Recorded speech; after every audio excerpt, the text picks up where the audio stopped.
옆 사람과 한번 인사하겠습니다. 새해 복 많이 받으세요. 오직 은혜 가운데 삽시다. 오늘 말씀은 오직 은혜로라는 제목으로 말씀을 전합니다. 유명한 로이드 목사님이 오늘 본문을 가지고 제목을 이렇게 정했어요. 세상을 향한 기독교의 메시지다. 이렇게 제목을 정했는데, 말하자면 로이드 존스 목사님은 이 본문이야말로 기독교를 가장 기독교답게 표현한 내용이 아닌가, 이것을 말하고 싶었던 것입니다. 그렇다면 여러분들이 생각하는 기독교의 표현은, 기독교다운 표현은 과연 무엇일까? 제가 예전에 신대원 입시를 앞두고 총신대학 도서관에서 공부를 하고 있었는데, 어떤 전도사님이 도서관에 들어오는데 옷에다가 빨간 글씨를 새겼어요. 글씨를 보니까 이런 내용이었습니다. 예수천당 불신지옥. 크게 등에다가 새겨가지고 옷을 입고 다니는 거예요. 그래서 하도 강렬해서 다시 한번 그 전도사님의 얼굴을 보게 되었습니다. 그러다가 이제 주말이 되어서 토요일에 교회 갈 거 아니에요. 교회 갈 때에는 양복을 입고 가는데, 양복에는 설마 새기지 않았겠지 하고 보는데, 양복에다도 예수천당 불신지옥 빨간 글씨로 두껍게 새겨가지고 옷을 입고 가는 거예요. 그래서 좀 의아한 생각을 갖게 되었습니다. 그런데 어느 날 이분이 결혼한다는 소식을 들었습니다. 결혼식장에서는 예복을 입을 때에는 설마 그렇게 하지 않겠지 생각했는데, 소문을 들어보니까 예식장에 입장할 때 예수천당 불신지옥을 크게 예복에다 새겨가지고 신랑 입장을 했다고 합니다.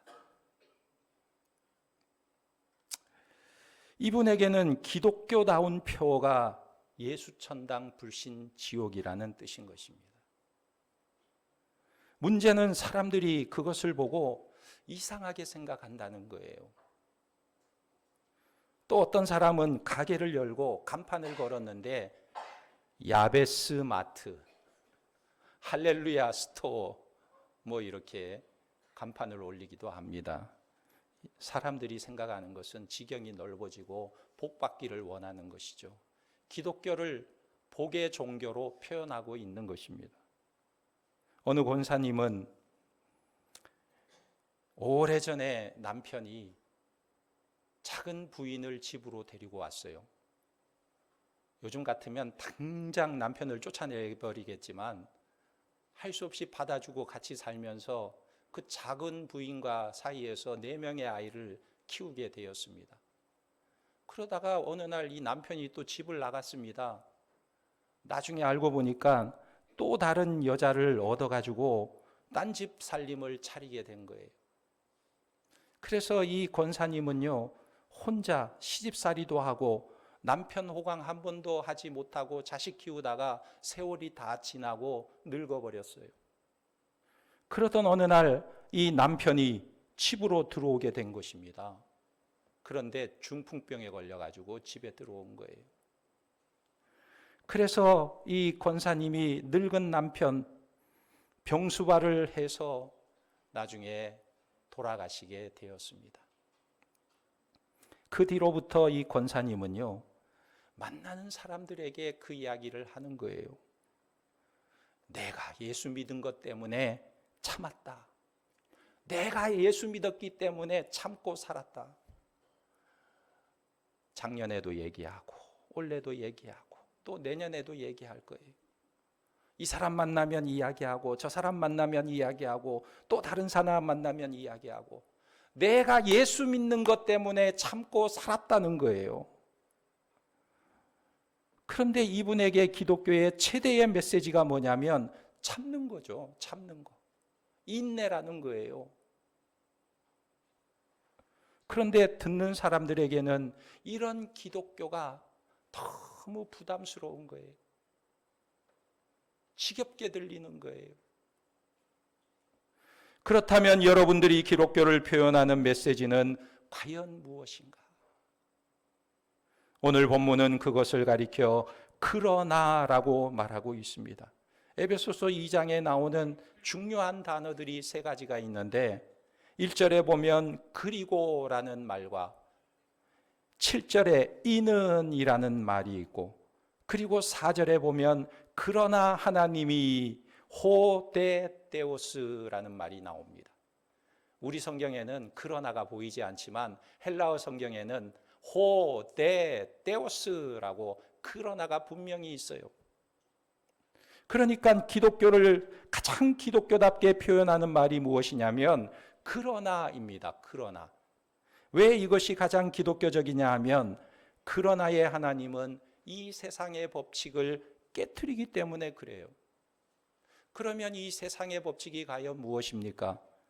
세상은요, 일한 만큼 대접받고 행한 만큼 대가를 받는 곳이 세상입니다.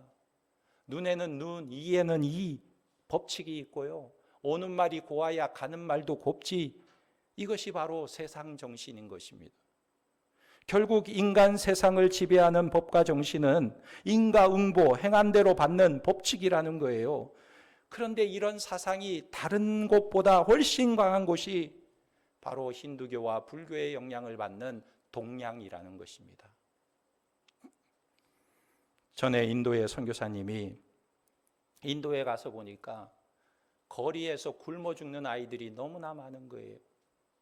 동양하면서 가난과 굶주림 속에서 굶어 죽는 아이들이 너무 불쌍해서 그 아이들을 데려다가 공부도 시키고 직업 훈련도 가르치고 그래서 이 아이들이 스스로 일어나서 좀 성장해 나가기를 원하면서 물심양면 아이들을 도왔는데 그런데 그렇게 수고하고 난 뒤에 이게 물거품처럼 헛일이 되는 것을 경험하게 되었습니다.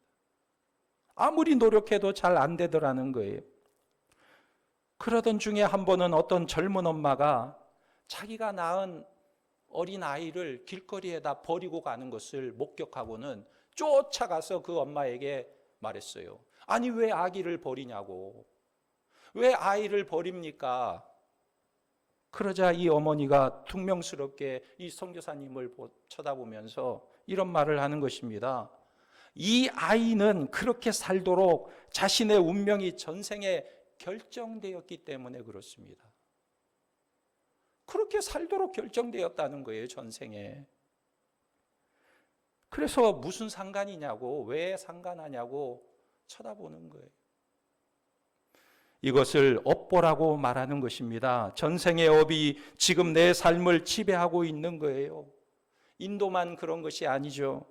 우리가 사는 세상은 어디를 가도 행한 대로 받는 인과응보의 법칙이 지배하고 있다는 사실이.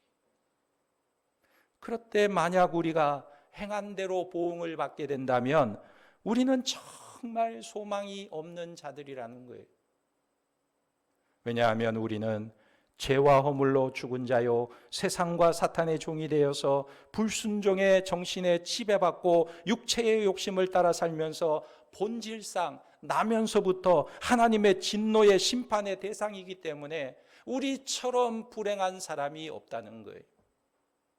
그런데 바로 이런 상태에서 선포된 말씀이 뭐냐면 그러나 하나님이라고 선포하고 있는 것입니다. 인간에게는 소망이 없어도 그러나 하나님에게는 소망이 있다는 메시지, 이것이야말로 가장 기독교다운 기독교적인 메시지라는 사실인 것입니다.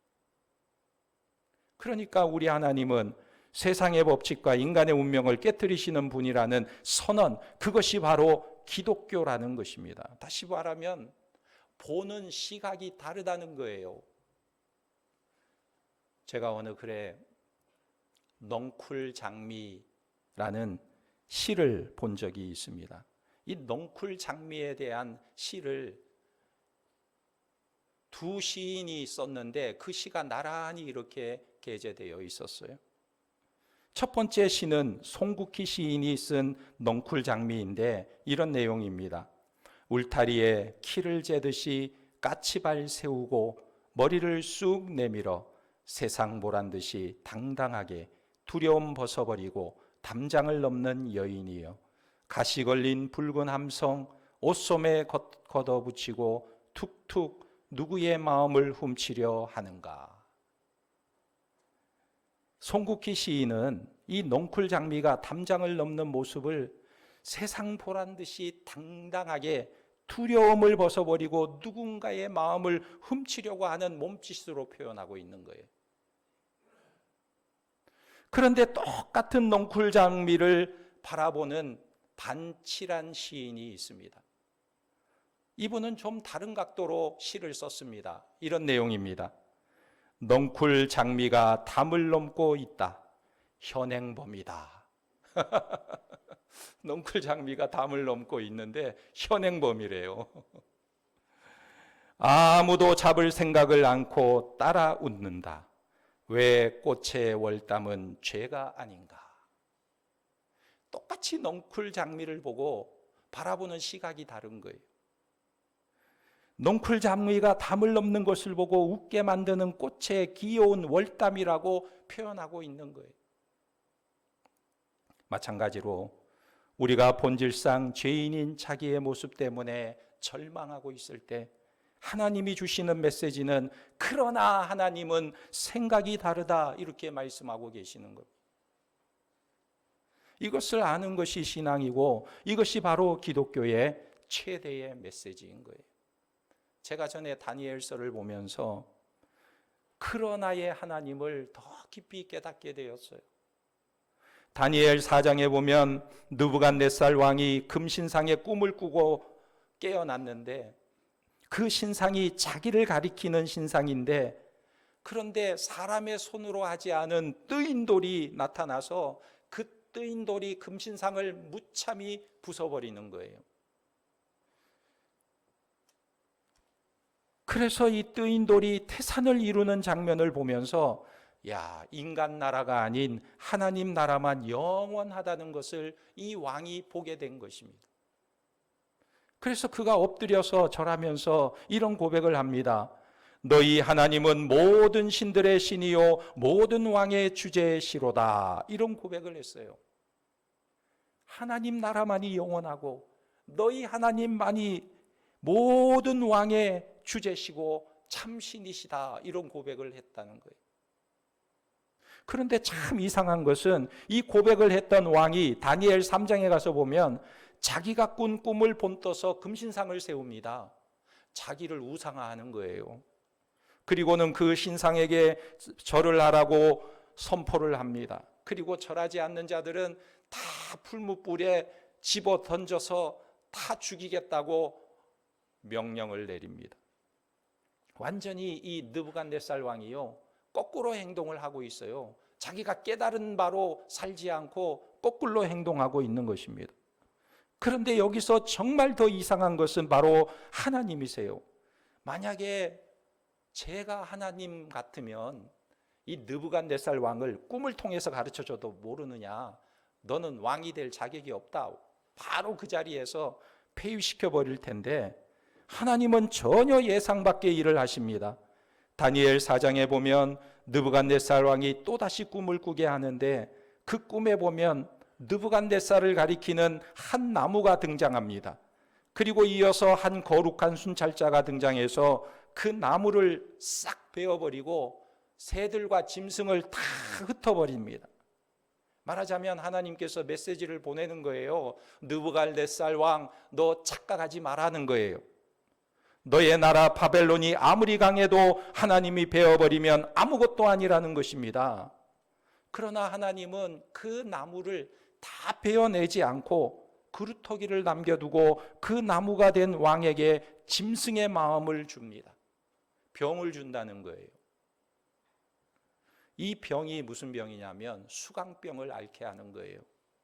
이 수강병은 사람이 정신이 나가서 자기 스스로를 짐승이라고 생각하고 짐승처럼 기어다니고 짐승처럼 울부짖고 짐승처럼 풀을 뜯어먹는 병인데 이 질병을 주신 이유가 무엇일까요? 이 느부갓네살 왕에게 하나님께서 또 기회를 주고 있는 거예요. 병을 주는 것은 병을 통해서 깨달으라는 것입니다. 너는 지금 아무것도 아니라는 것입니다. 언제까지 그렇게 했냐면 29절에 보면 12달이 지난 후에 내가 바벨론 왕궁 지붕에서 거닐세 그랬어요. 앞에 꿈의 해석을 들은 지 1년이 지났는데 이 느부갓네살 왕이 잊어버린 거예요. 하나님이 얼마나 크신 하나님이신지 잊어버리고 30절에 보면 나 왕이 말하여 이르되 이 큰 바벨론은 내가 능력과 권세로 건설하여 나의 도성으로 삼고 이것으로 내 위엄의 영광을 나타낸 것이 아니냐 하였더니 이 말이 아직도 나의 왕의 입에 있을 때에 하늘에서 소리가 내려 이르되 느부갓네살 왕아 내게 말하노니 나라의 왕위가 내게서 떠났느니라. 내가 사람에게서 쫓겨나서 들짐승과 함께 살면서 소처럼 풀을 먹을 것이요 이와 같이 7대를 지내서 지극히 높으신 이가 사람의 나라를 다스리시며 자기의 뜻대로 그것을 누구에게든지 주시는 줄을 알기까지 이르리라 하더라. 하나님이 이 느부갓네살 왕을 심판하지 않고 뭔가 깨닫게 하시려고 애를 쓰시는 모습이에요. 그래서 33절 이하에 보면 바로 그때에 이 일이 나 느부갓네살에게 응함으로 내가 사람에게 쫓겨나서 소처럼 풀을 먹으며 몸이 하늘 이슬에 젖고 머리털이 독수리 털과 같이 자랐고 손톱은 새 발톱같이 되었더라. 그 기한이 참에 나 느부갓네살이 하늘을 우러러 보았더니 내 총명이 다시 내게로 돌아온지라. 이에 내가 지극히 높으신 이에게 감사하며 영생하시는 이를 찬양하고 경배하였나니 그 권세는 영원한 권세요 그 나라는 대대에 있으리로다. 근데 저는 이 말씀이 이해가 되지 않습니다. 이스라엘의 입장에서 보면요, 이 느부갓네살 왕은 원수예요, 원수. 이스라엘을 짓밟고 사람들을 학살하고 포로로 끌고 간 원흉인데 그에게 구원을 베풀어 주신다니요. 그것도 2번씩이나 참아주고 꿈을 꾸게 하셔서 깨우치려고 애를 쓰시는 하나님의 모습이 이해가 되지 않습니다. 그런데 성경은 그러나라고 말씀하고 있는 거예요. 그러나 하나님은, 그러니까 우리가 이것이 남에게 적용될 때에는 이해가 잘 안 되지만 나에게 적용될 때에는 이게 은혜라는 거예요. 은혜. 나에게 적용될 때에는 은혜라는 것입니다. 그리고 우리는 바로 그 그러나의 은혜를 입고 살아가는 자들이라는 것입니다. 그런데 이 은혜를 모르는 세상이 할 수 있는 최선의 방법은 무엇일까요? 뭔가 정성을 다해야 한다는 거예요. 이 은혜를 모르는 세상은 뭔가에 정성을 쏟아야 한다는 것입니다. 자기의 노력이, 극심한 노력이 뒤따른다는 거예요. 그걸 잘 보여주는 것이 어떤 영화를 보면 그 내용이 나오는데, 베토벤 바이러스를 연출한 이재규 감독의 영화를 보면 영린이라는 영화가 있습니다. 이 영린이라는 말은 용의 목에 거꾸로 난 비늘이라는 뜻인데 왕의 노여움을 뜻하는 것입니다. 임금에게도 영린이 있어서 왕을 건드린 자는 반드시 죽는다는 뜻입니다. 그런데 그 내용에 보면 정조가 왕으로 즉위한 지 1년이 된 어느 날 자기 아버지 사도세자를 뒤주 속에 넣어 죽게 한 노련 벽파가 정조를 암살하려는 역모를 꾸민 사람들입니다. 그런데 이 왕의 영린이 어떻게 나타나냐면, 힘이 없었던 이 정조가 어떻게 하냐면 이 반란에 가담하고 자기 아버지를 죽이는데 앞장섰던 노론 벽파의 장군인 구신복을 찾아갑니다. 그리고 자기 아버지를 죽인 죄를 용서해 주겠다, 그렇게 말해요. 그래서 그 말에 이 구신복이 그 마음을 돌이키면서 반역을 진압하게 됩니다. 이것을 영화에서는 중용 23장을 가지켜서 정성이라고 설명하고 있어요. 거기에 이런 말이 나옵니다. 작은 일도 무시하지 않고 최선을 다해야 한다. 작은 일에도 최선을 다하면 정성스럽게 된다. 정성스럽게 되면 겉에 배어나오고, 겉에 배어나오면 겉으로 드러나고, 겉으로 드러나면 이내 밝아지고, 밝아지면 남을 감동시키고, 남을 감동시키면 이내 변하게 되고, 변하면 생육된다. 그러니 오직 세상에서 지극히 정성을 다하는 사람만이 나와 세상을 변하게 할 수 있는 것이다. 그런데 문제는 우리 중에 누가 그런 정성을 보일 것이냐는 거예요. 사실 세상이 임금에게 정성을 보여야 하는 것이 이 세상인데, 그런데 이 영화를 보면 임금인 정조가 먼저 정성을 다하고 있는 거예요.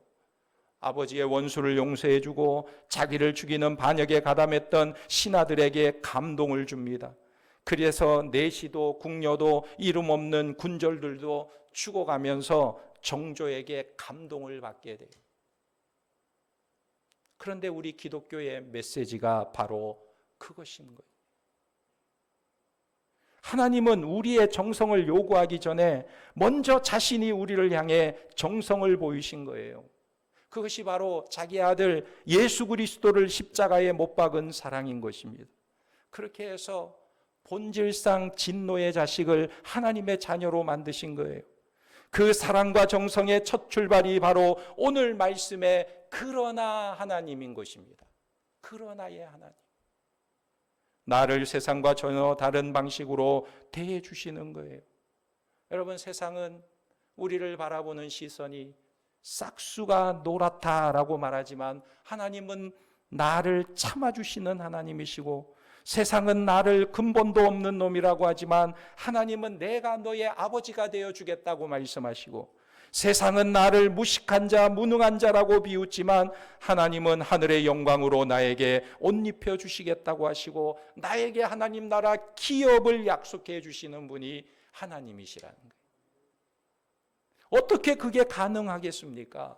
어떻게 그것을 가능케 하셨을까요? 그 대답이 4절에서 6절에 보면 함께라는 단어가 등장합니다. 함께. 4절에 보면 긍휼이 풍성하신 하나님이 우리를 사랑하신 그 큰 사랑을 인하여 허물로 죽은 우리를 그리스도와 함께 살리셨고 너희는 은혜로 구원을 받은 것이라. 또 함께 일으키사 그리스도 예수 안에서 함께 하늘에 앉히시니. 그랬습니다. 주어가 바로 긍휼이 풍성하신 하나님이시고, 동사는 살리셨고 일으키사 앉히셨다가 동사예요. 그러니까 구원에 있어서 주어는 나인 경우가 성경에는 없어요. 구원에 있어서 주체가 나인 경우가 없다는 거예요. 그것은 내가 행하는 것으로 나를 판단하지 않겠다는 말씀입니다. 그렇게 하면 우리는 심판을 면할 수가 없는 존재이기 때문에 그 주어의 자리에는 내가 들어가지 않고 언제나 하나님이 들어간다는 사실이에요. 내가 노력해서 구원받는 게 아니고, 내가 선행을 많이 해서 구원받는 게 아니고, 내가 착하게 열심히 잘 살아서 구원받는 게 아니라 나를 구원하시는 주체가 바로 하나님이시라는 거예요. 그래서 우리는 하나님께서 나를 선택하시고 구원의 출발을 시작하시고 구원의 과정을 이끌고 가시고 구원의 완성도 하나님께서 이루어 가신다는 것을 바라보는 자들이에요. 이것은 소망이 없는 나를 하나님께서 포기하지 않는다는 것입니다. 그래서 어떻게 하시냐면 예수님과 함께 나를 묶으셨다고 말씀하고 있어요. 함께 묶으셨다. 그러니까 기독교 신앙은요, 너에게 기회를 한번 줄 테니까 한번 잘 살아봐라, 열심히 한번 해봐라, 이게 아니에요. 너에게 한 번 더 기회를 줄 테니까 네가 열심히 한번 해봐라, 이게 아니라는 거예요. 예를 들어서 학교에서 40점 맞아온 아이를 아빠가 회초리를 하나 꺼내가지고 바닥을 툭 치면서 너 다음에는 몇 점 맞을래? 그러니까 아이가 다음에는 60점 맞을게요. 예, 60점은 가능해요. 그런데 성경이 우리에게 말씀하시는 것은 그게 아니라는 거예요. 마태복음 5장 45절에 보면 하나님께서 우리에게 요구하는 점수는 60점, 70점이 아니라 100점을 요구하고 있다는 거예요. 올백. 하나님이 완전하심 같이 너희도 완전하라는 것입니다. 그러니까 우리가 잘해서 되는 게 아니고 잘하라고 해서 수양해서 노력해서 될 수 있는 문제도 아니라는 것입니다. 제가 전에 등록 신방을 간 적이 있는데 아파트에 신방을 갔는데요. 아파트 출입구에 청년이 하나 들어가길래 뒤따라서 들어가서 그 집 13층에 올라가서 초인종을 눌렀어요. 그랬더니 초인종을 누르니까 한 6, 7살 된 여자아이가, 예쁘장한 여자아이가 문을 이렇게 활짝 열면서 이런 말을 하는 거예요. 그런데요, 우리 엄마가요, 낯선 사람들이 벨을 누르면 문 열어주지 말라 그랬어요. 그러면서 문을 활짝 열어놨어요. 그러자 그 신방대원들이 걔를 보고 다 빵 터졌어요. 애가 너무 참 귀엽다, 예쁘다 그러면서 웃었는데, 이 아이에게 너 교회 다니지? 물으니까 얘가 아니요, 우리 교회 안 다니는데요. 그래. 이상하다. 그래서 그 신방 받는 분 전화를 해보니까 자기 집이 거기가 아니라는 거예요. 엉뚱한 집에 가서 초인종을 눌렀는데 아이가 문을 열어준 것입니다. 그 순간 신방에 따라갔던 젊은 엄마들의 가슴이 철렁하는 거예요. 왜냐하면 자기 아이들에게도 교육을 해놨을 거 아니에요. 낯선 사람이 벨 누르면 열어주지 말라고 했는데 우리 집 애들도 머리에는 그렇게 인정을 해놓고 몸은 문을 이미 열고 있어. 열어준단 말이에요. 그러니까 걱정이 되지 않겠어요? 이것을 에베소서에서는 본질이라고 말하는 것입니다. 아이의 본질, 아이의 모습, 아이의 본질의 모습이라는 거예요. 머리로는 엄마가 하지 말라고 그랬는데 행동은 이미 문을 열어놓고 있어요. 거부가 잘 안 되는 것입니다. 그러므로 기독교의 최대의 메시지는 네가 앞으로 심판받지 않도록 똑바로 살아라. 구원에 이를 수 있도록 네가 똑바로 살아라. 열심히 살아라. 정성껏 살아라. 이것이 아니라 네가 심판을 받아야 할 자리에 내가 너를 대신해서 죽었고 너도 나와 함께 죽었고 너도 나와 함께 다시 살아났다. 이것을 선언하고 있는 것입니다. 그것이 함께라는 말이에요. 그래서 에베소서 2장 1장 20절에 보면 그의 능력이 그리스도 안에서 역사하사 죽은 자들 가운데서 다시 살리시고 하늘에서 자기의 오른편에 앉히사 그랬어요. 그런데 에베소 2장 5절 6절에도 똑같이 말하고 있습니다. 허물로 죽은 우리를 그리스도와 함께 살리셨고 너희는 은혜로 구원을 받은 것이라. 또 함께 일으키사 그리스도 예수 안에서 함께 하늘에 앉히시니. 예수님과 우리를 막 묶어놨어. 하나로 묶어놨어. 함께 죽으시고 함께 살리시고.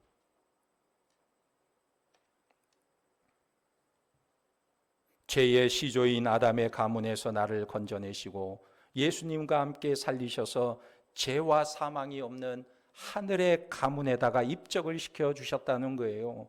그 가문의 머리가 예수님이시고 우리는 그의 몸이 되었다는 것입니다. 하나님의 가문에다가 나를 예수님과 함께 묶어서 집어넣은 것이 구원이고 우리는 그것을 믿는 자가 되었다는 사실입니다. 믿습니까?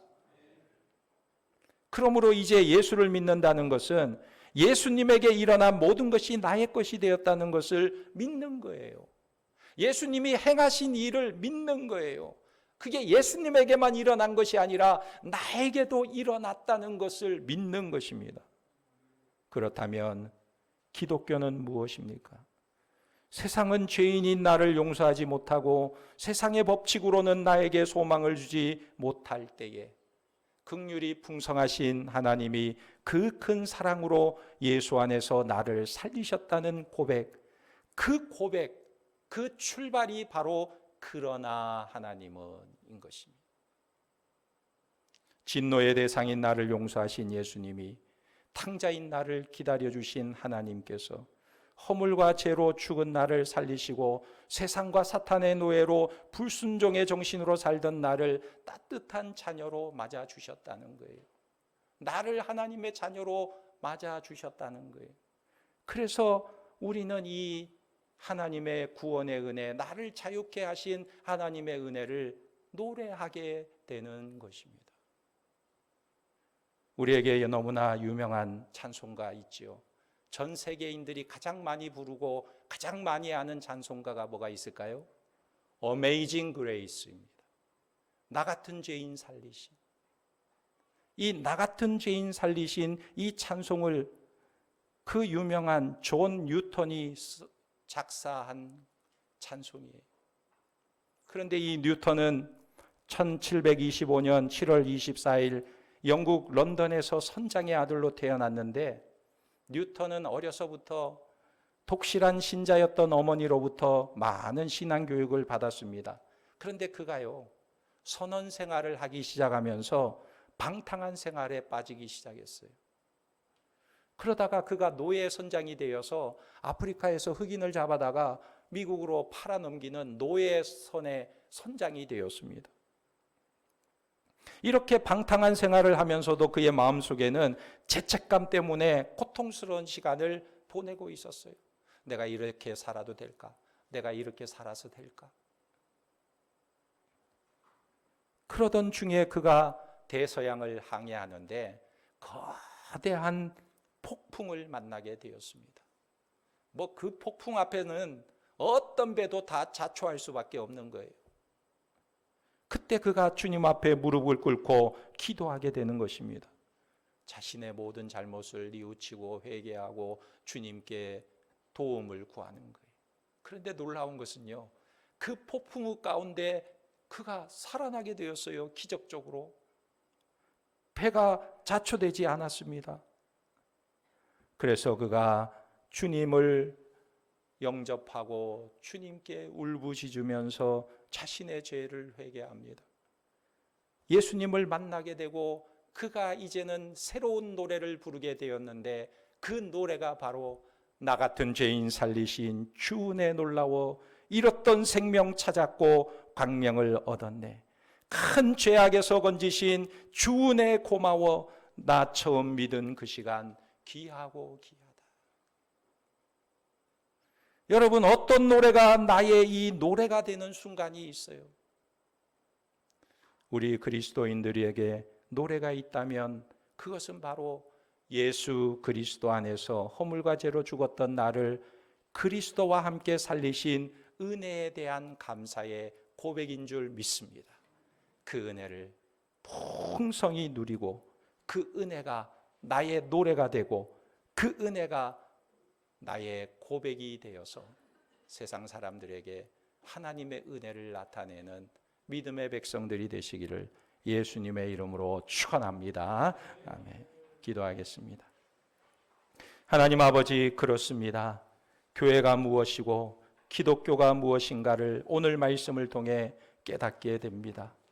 그러나 예 하나님, 예수 그리스도를 함께 나와 묶으시고 살리시고 앉히시고 그 놀라운 하나님의 긍휼과 사랑과 은혜로 우리를 대우해 주신 하나님, 그 은혜가 우리의 마음에 감동이 되어서 평생의 하나님의 구원의 은혜를 노래하며 찬양하는 삶이 되게 하시고 세상 속에 오직 하나님의 은혜를 나타내는 하나님의 백성들이 되도록 역사하여 주시옵소서.